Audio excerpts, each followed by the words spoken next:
overview of the ID transmission system.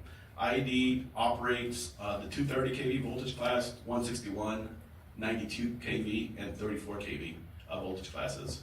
So for this conversation, since we're dealing with data centers, the 230, 161, and 92 are the ones that we're interested in. So that would be the blue, the green, and the red colored lines out there. And I know it's difficult to see, but maybe we'll post the slides after the meeting.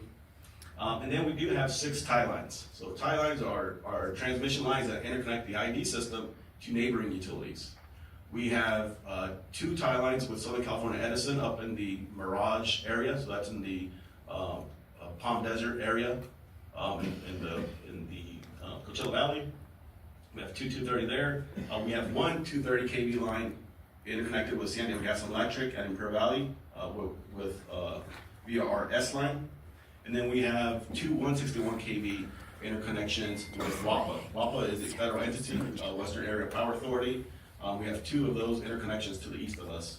And then we do have another interconnection with Arizona Public Service at Yucca via a transfer, a 161 to 69 kV voltage class.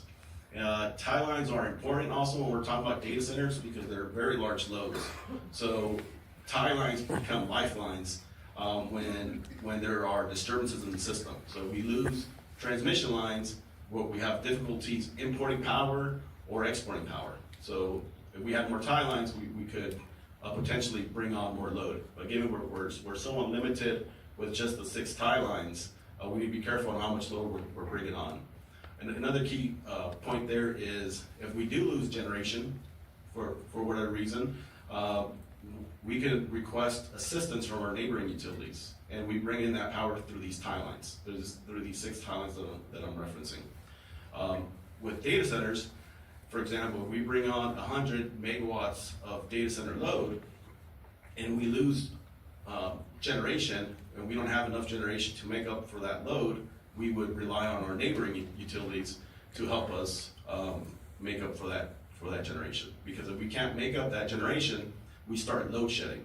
So load shedding means we start taking customers offline so that we can balance the system.